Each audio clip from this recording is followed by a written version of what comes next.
Shalom Bapak Ibu, Shalom umat Tuhan. Berjumpa kembali dengan saya untuk edisi renungan hari ini, hari Sabtu, dengan judul Kebenaran dan Keadilan. Penulis mengajak kita untuk sama-sama membaca dari Amsal 21 ayat 1 sampai 3. Firman Tuhan, hati raja seperti batang air di dalam tangan Tuhan, dialirkannya kemana ia ingini.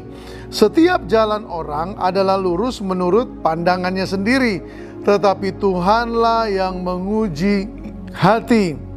Ayat 3, melakukan kebenaran dan keadilan lebih dikenan Tuhan daripada korban. Ketiga ayat ini tentu saja saling berkaitan, karena renungan hari ini kita berfokus kepada ayat yang ketiga.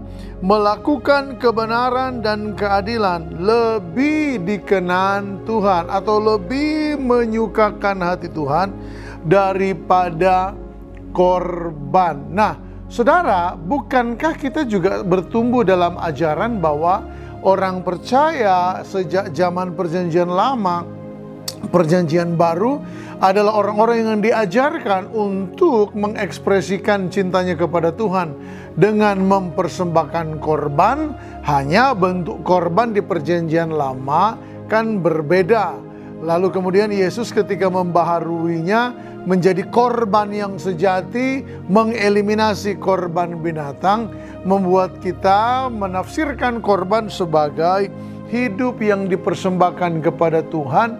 Dan setelah itu adalah atensi dalam ritual-ritual kekristenan kita, dalam ibadah, dalam doa, dalam pembacaan firman Tuhan.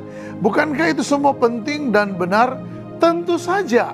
Lagi pula, maksud ayat ini bukan berarti mengeliminasi korban. Tetapi perhatikan, kalau kita melihat dari ayat yang kedua, setiap jalan orang adalah lurus menurut pandangannya sendiri, tetapi Tuhanlah yang menguji hati. Nah, pada persoalan inilah seringkali orang-orang dalam pandangannya sendiri merasa sudah, saya kan telah memberikan korban kepada Tuhan, saya telah mempersembahkan sesuatu kepada Tuhan. Bahkan renungan kita hari Minggu yang lalu, Yesus mengkritik orang-orang Yahudi yang atas nama membawa persembahan kepada Allah mengabaikan hidup dan pemeliharaan terhadap orang tuanya.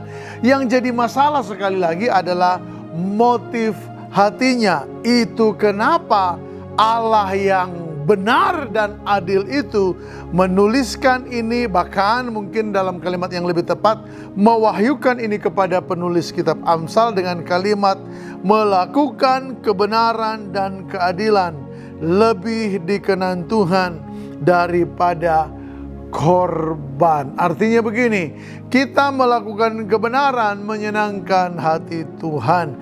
Kita berlaku adil itu menyenangkan hati Tuhan.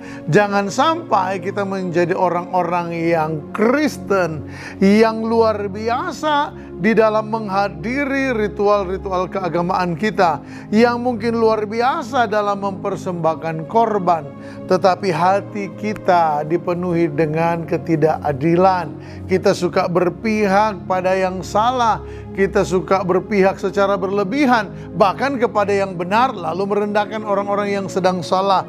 Hati kita menjauh dari kebenaran. Kalau keadaan hati seperti itu, penulis mengajak kita untuk mengingat kembali ayat ini, bahwa Tuhan jauh lebih berkenan kepada kebenaran dan keadilan daripada korban. Korban adalah apa yang kita lakukan bagi Tuhan.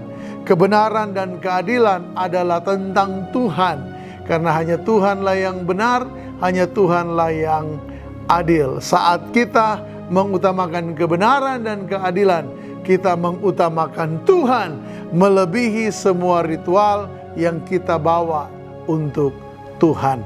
Selamat menjalani hari ini, dan biarlah hati kita tetap didapati Tuhan mencintai kebenaran dan mencintai keadilan. Tuhan Yesus memberkati kita. Immanuel.